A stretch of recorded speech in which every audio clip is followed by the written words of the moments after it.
Hi,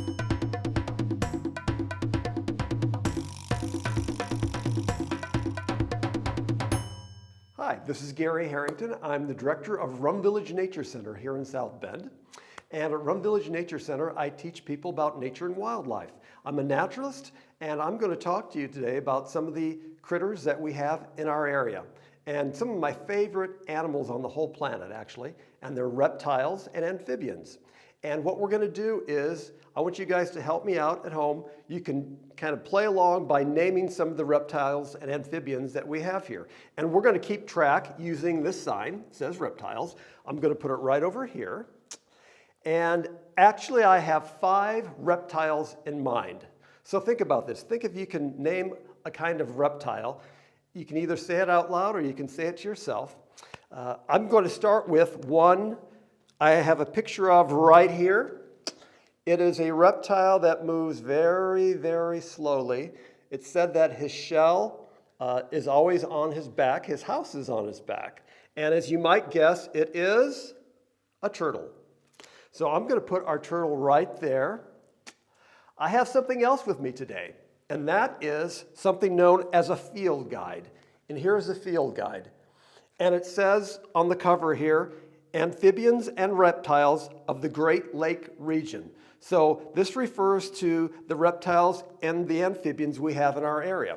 And a field guide is great. It tells me all the reptiles and amphibians that we have right here around South Bend and in the Michiana area. And if I use this field guide to look up these guys, turtles, it will list, well, I'm going to ask you guys to vote.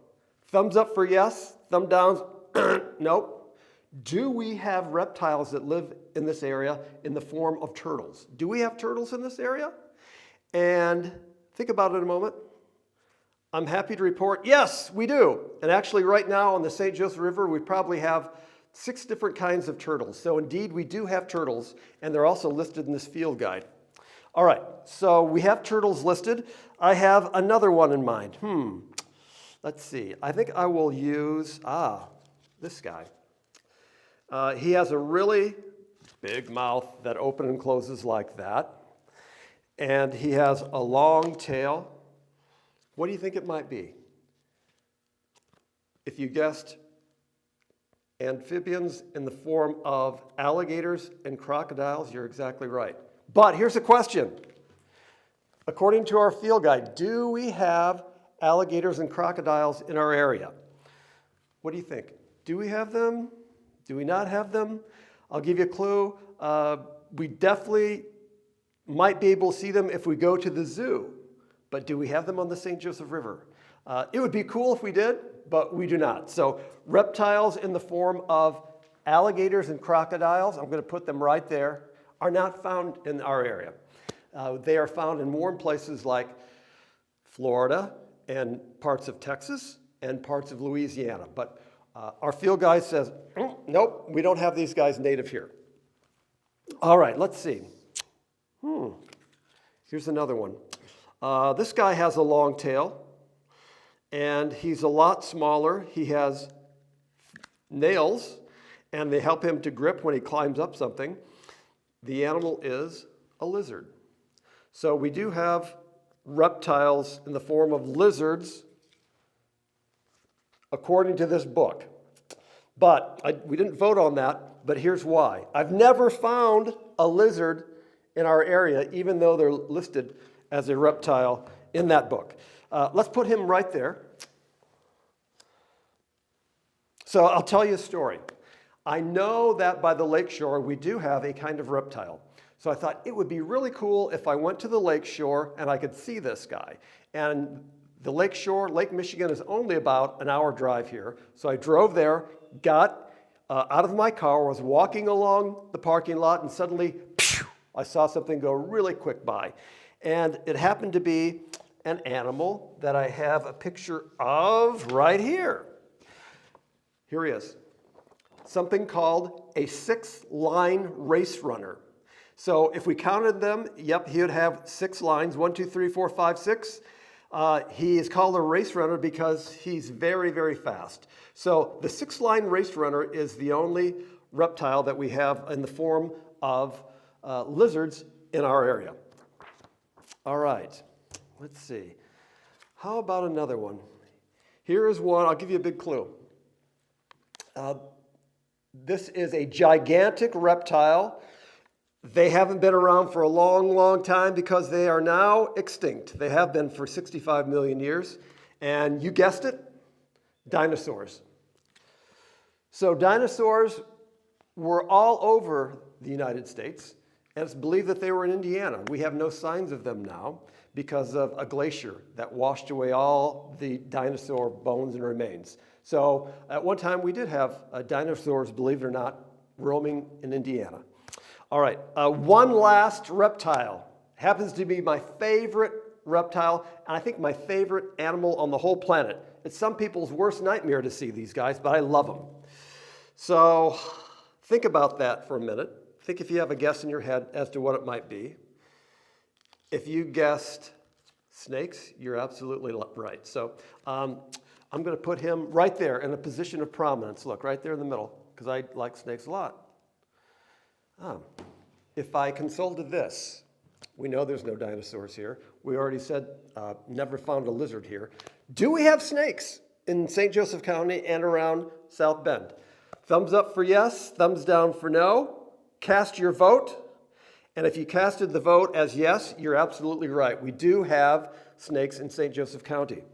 There's some things that are different about all these guys here, but there's some things that are the same. And let's talk about for a moment the things that are similar between them. One of the things is the outside of their skin. All reptiles have scales on the outside.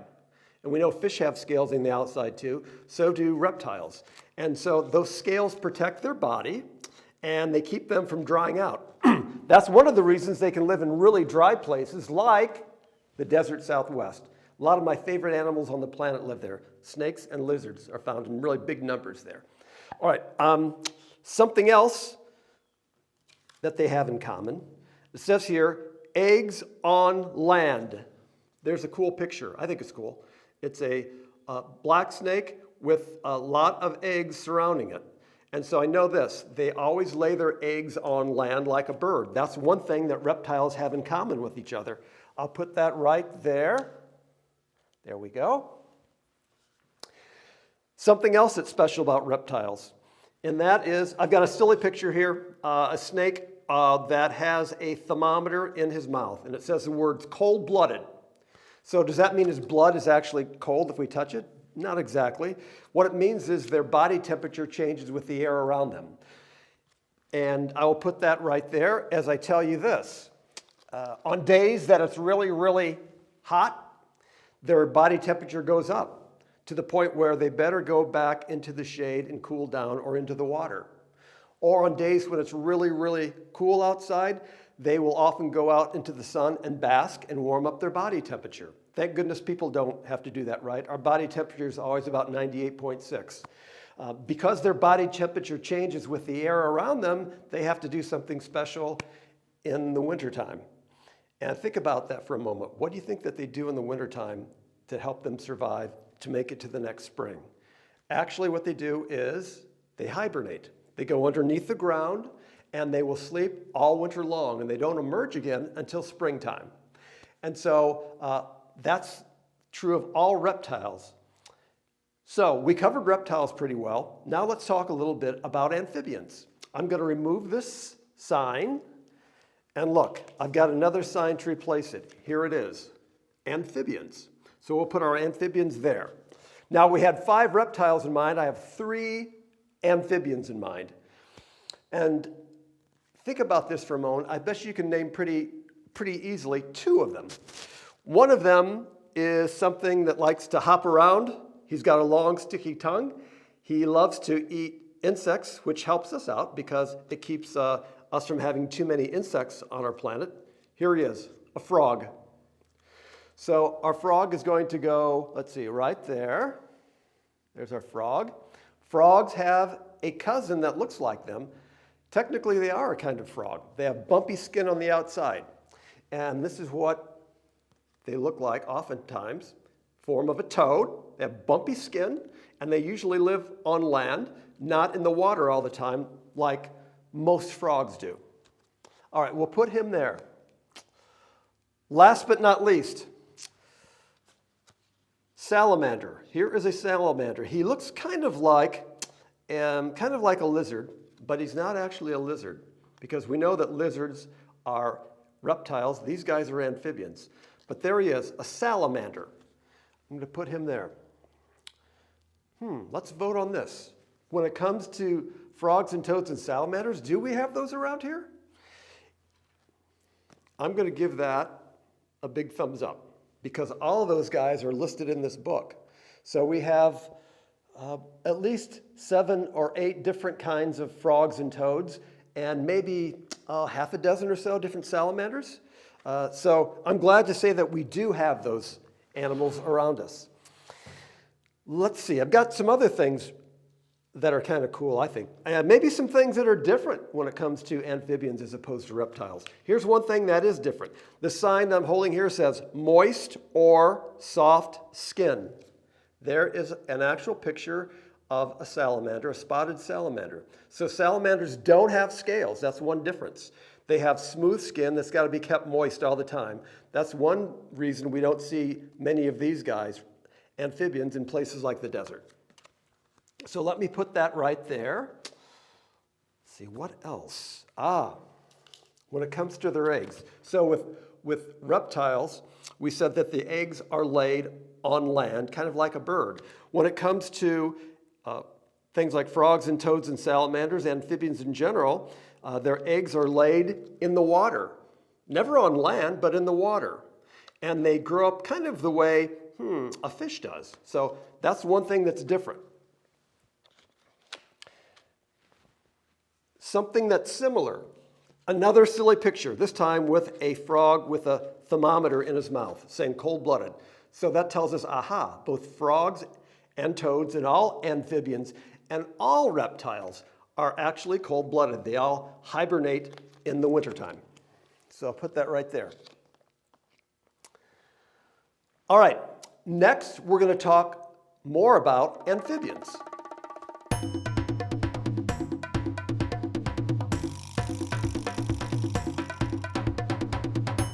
Okay, now that we learned more about reptiles and amphibians, let's learn some more specific things about amphibians. And I've got some things right down here to help me do that. So let's start with something people might not know about amphibians. Amphibians can vocalize, they can call one another. And so here I have a little toy. It's pretty cool. It's called an identifier. And the identifier originally was designed so people could identify different kinds of animals that fly, namely birds. So let me show you how this works. Here is the identifier, and here's something that kind of looks like a credit card with a whole bunch of pictures of different birds. And so the idea is I can put that inside there, and then I can turn this on. I can push the button for the state bird of Indiana. Listen. So this worked really great for birds. In fact, it worked so good, they found out that this would work good for different kinds of amphibians, namely frogs and toads. They vocalize a lot like birds do. So look, I've got a card right here. Again, it looks like a credit card with a bunch of pictures of frogs and toads. So I'm going to put that inside there like that. I can select the button to hear the call that I want to hear. I want to hear the call of of an amphibian in the form of a frog that might live right in your neighborhood. Something called a spring peeper. Listen. He got that name for an obvious reason. It sounds like he's saying beep, beep, beep, beep, beep, beep.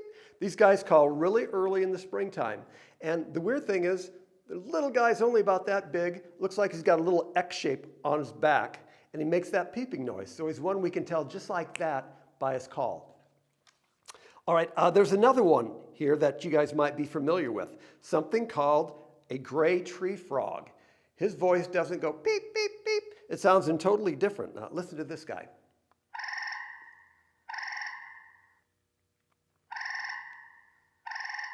Some people might hear that and think, oh, that's just an insect, or maybe it's some kind of bird in the neighborhood. Nope, it's actually a frog, and they live actually right in the city. So you might hear this guy calling in your own backyard. Let's see, one more. We've got a green frog. He has a totally different voice. He doesn't make a peep noise. He doesn't make a noise that sounds like a bird. He sounds different. Listen.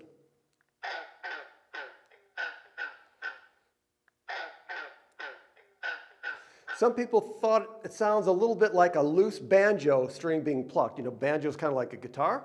And some people make that association, and that's one way they remember the call of these guys. So birds have their own voices, and certainly frogs and toads have their own voices. You have your own voice. If you think about it, you can probably pretty easily tell your mom or dad, brother and sister, your friend, a relative. Even if you're in one part of the house and they're in another part, you can tell just like that by the sound of their voice. That's one of the ways that we can know what frogs and toads, or in some cases what birds are around, just by their voices. So maybe you've seen on TV frogs and toads calling to one another. They have something that helps them to communicate, just like we do.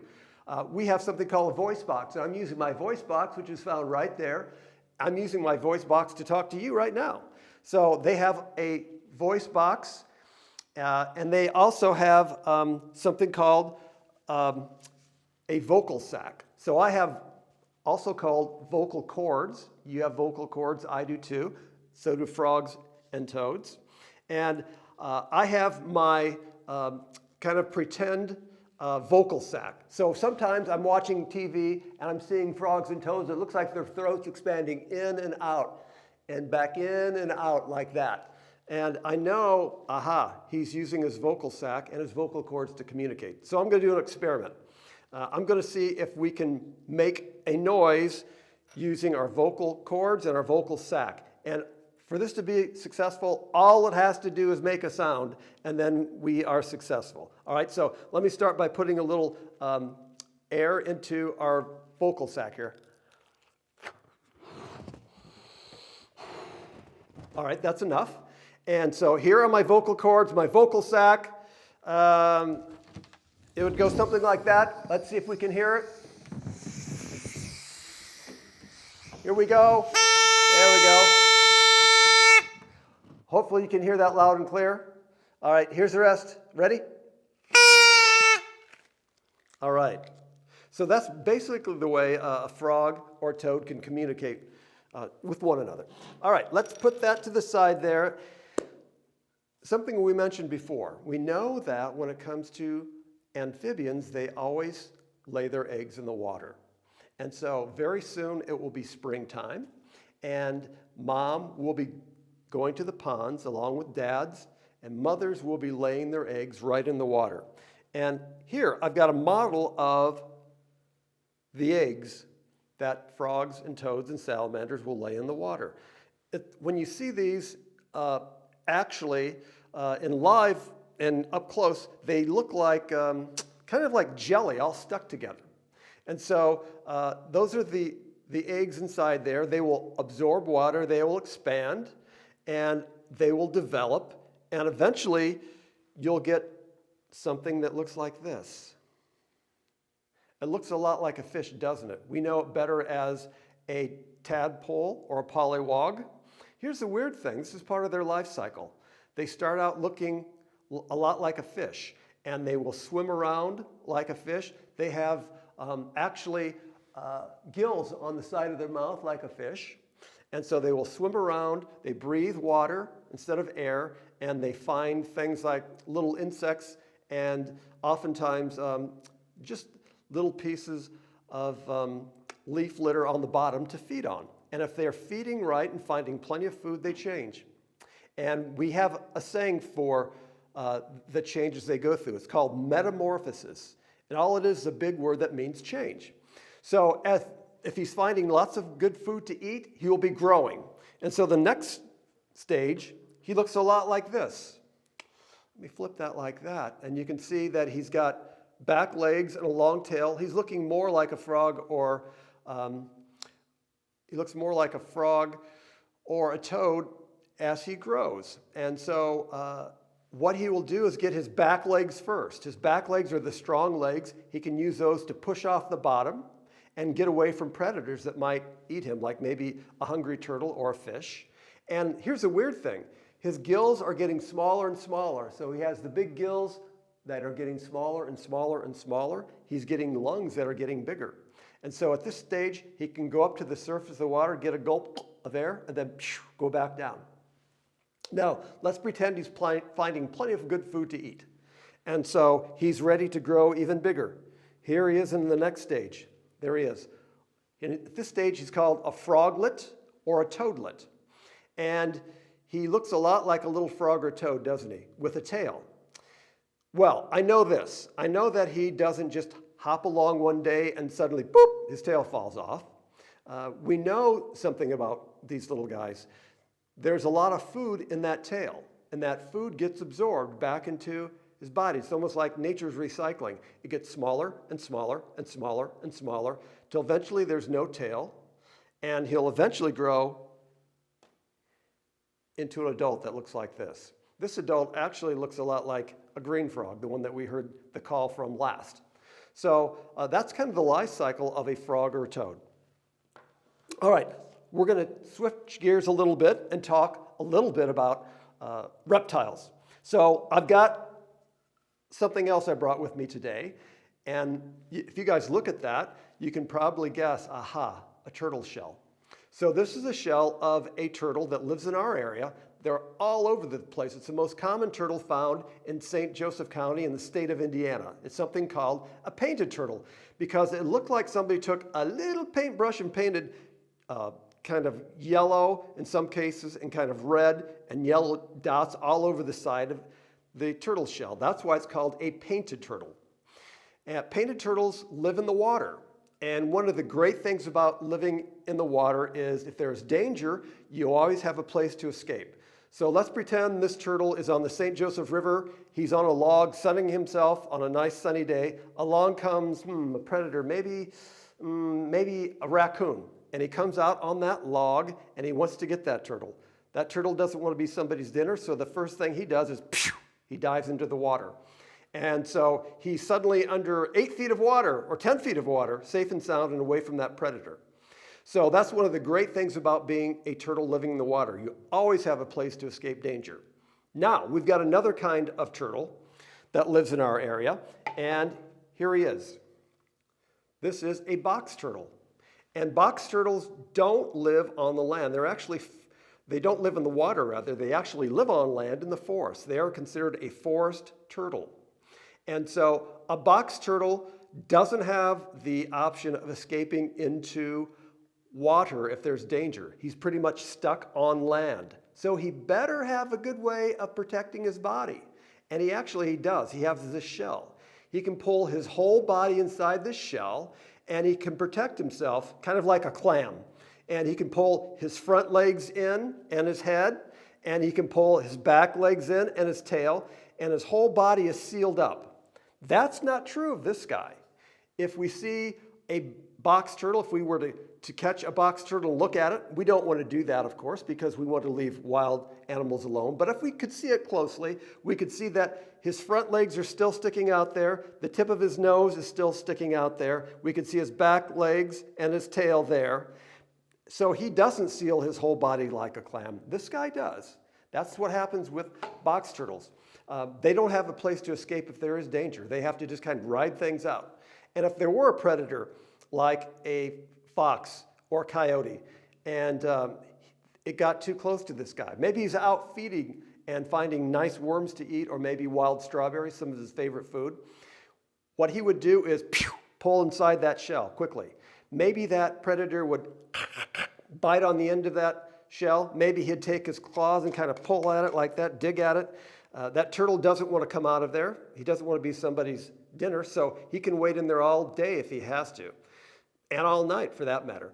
Eventually, a predator is going to give up pretty quickly because they're looking for a quick and easy meal. So if he can't find that, he'll go off somewhere else. And when the danger has passed, he will slowly open up his shell. He'll look both ways.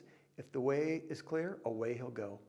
And this shell will save this turtle's life once again. who knows, maybe this turtle's life has been saved 1,000 times in its lifetime just because of this shell. A turtle like this can live as long as, get this, 100 years. So it's definitely a good idea to help box turtles and other kind of turtles whenever we can. They live a long, long time. All right, last but not least, we have something that people find to be really, really cool. I think it's cool. Here it is, a snake skin. And so this is the skin of a snake that had shed its skin. Something else that's special about actually all reptiles and amphibians, they shed their skins in order to grow. So what happens is their skin gets very, very loose, and it starts to actually peel off their body. And it starts with the tip of their nose, and it comes off the tip of their nose, past their neck, down their chest, all the way down to the end of their tail. And so every snake skin comes off inside out, actually.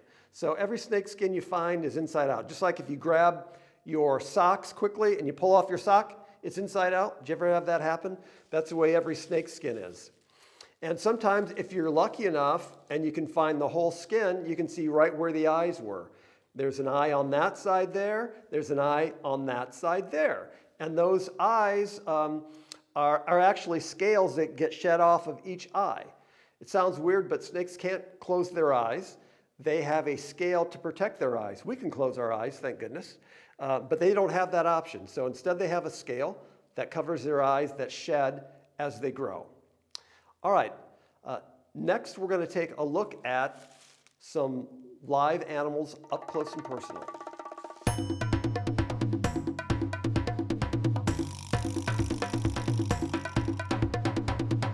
So we're going to meet two friends, and these are live animals that have come from local residences.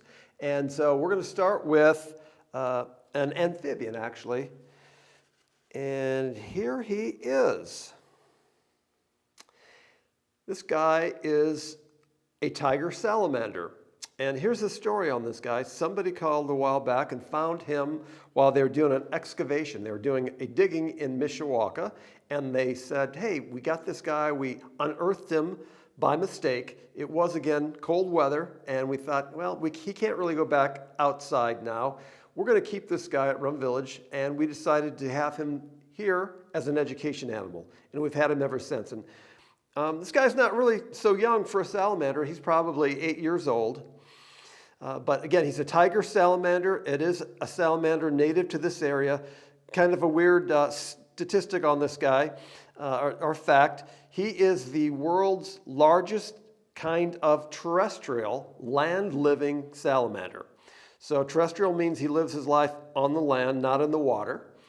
There are some salamanders that are gigantic, that get to be 4 feet long or longer, that live in Asia. This guy lives on the land, native to the United States. So here's what's kind of cool about these guys. They might be living in your backyard right now. You wouldn't know it. We learned that some amphibians vocalize. They call to one another, and that's true of frogs and toads. These guys don't, so they live kind of a quiet, secretive life. They could be in your backyard and you'd never know it because they're terrestrial and they're actually underneath the ground. So technically they're subterrestrial because they spend most of their life underneath a rock or underneath a log or inside of a burrow. And about the only time that we see these guys is if we are in a wetland area in spring when they might be crossing the road to get to that wetland. And sometimes I will put out traps to see what animals might be around, and sometimes I will trap these guys in a trap in springtime. After that, it's almost like they fall off the face of the earth. They're quiet, they're secretive, they don't vocalize, so the average person wouldn't know they're around. These guys are perfectly harmless, and what's cool about these guys, I think, is people look at it and say, oh, it looks like he's got a smile on his face, and I guess it kind of does. But these guys love to eat insects, so they're beneficial to have around. And they like to eat worms and slugs and things like that.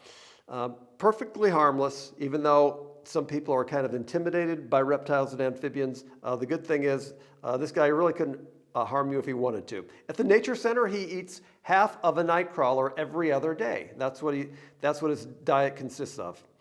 He's in the family of mole salamanders, and maybe you're familiar with the animal mole. Moles burrow underneath the ground, and so that's how he got that name, mole salamander, because of the fact that he and his cousins live underneath the ground. So he's in the mole salamander group. All right, he is always kept moist, so whenever I move him from one place to another, I make sure that there is material that is nice and damp, because he likes to be kept damp, because remember, reptiles have no scales. He must be kept damp, and that's the way he lives outside the container at Rum Village Nature Center. He's in an aquarium here. So I'm going to put him right back inside there again. I'm going to cover him up once again, and a little bit later he'll go right back to the comfortable place that he is used to here at the Nature Center. All right, so we got to look at an amphibian. Now we're going to look at a reptile. And so I've got this cooler right here, and I'm going to put that down right there. And here's the great thing about a cooler. If you are moving something in very hot conditions, I can actually put cool water inside of here. And I have something called an old-fashioned hot water bottle, and I'll transport him in a hot water bottle from one place to another. And I can fill that during very cold times. I can put warm water in there, never hot, but warm water, and I can put my friend inside there on top of this little pillow, and my friend rests just like that inside the cooler. If it's really cold outside, or I'm sorry, if it's really, really hot outside, I could put something that's cool inside here and keep him from overheating. Because remember, reptiles and amphibians, their body temperature changes with the temperature around them. So they don't want to be too hot, they don't want to be too cold. All right, so I've got him in something that's actually just a pillowcase. He has to be kept in something that will allow him to breathe. I would never put him in a plastic bag. That would be a terrible idea. We don't put plastic bags on our heads either. We warn kids about doing that because you can suffocate, and this guy could suffocate too. So we put him in this container that has actually millions of little holes. He can breathe right through there. And so what I'm going to do is I am going to, in just a moment, take him out, and we will see him up close and personal. So let me see if he's ready. I think he's ready for a visit. Are you ready to see everybody? Here we go. There we are. Sometimes when people see any kind of snake that somebody might be holding at a zoo or a nature center, they ask, is it poisonous? Well, it would be not safe for you or I or anybody else to grab a poisonous snake and hold it like this. You'd be taking a big chance. So for educational animals, nope, we don't use poisonous ones to hold and allow people to touch. We only use those that are not poisonous. So that is true of this guy. This is something called a fox snake. And I'll tell you the story behind this fox snake. Years ago, and this might have been 9 or 10 years ago, that somebody called the Nature Center and said, hey, you know what, we had found a snake in our backyard. And this is on the west side of South Bend near Kenmore Street. And somebody said, hey, we don't know what this is. Can we bring it in and have you guys identify it? And we said, sure. And I thought for certain it would be this. I'm going to hold up a picture of it right now. I thought it would be this guy, which is a very, very common snake called a garter snake. And it turned out, nope, it's not a garter snake, it's a fox snake. I thought, wow, that's really cool. I was grateful that they brought him in. I was grateful, number one, that they didn't harm it. Number two, they did not kill it, because some people want to harm or kill every snake that they see, which is a terrible idea, because a guy like this is not only harmless, he's beneficial. He likes to eat mice.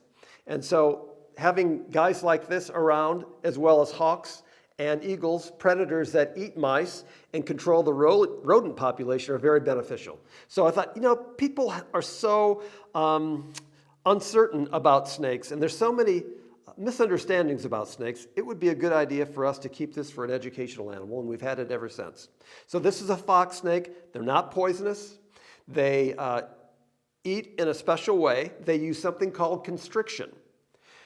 This guy, by the way, just uses his mouth and grabs onto something and eats it like an insect or maybe a frog and just swallows it whole. This guy will actually constrict. So what he does is he takes his body and he encircles an animal, goes around and around and around, coils around it, and then squeezes it. And he doesn't try to squeeze it so hard that it goes and crushes it to death. He squeezes it hard enough so it can no longer breathe. And then once it's no longer alive, he eats the way every snake on our planet eats. He swallows it whole in one gulp.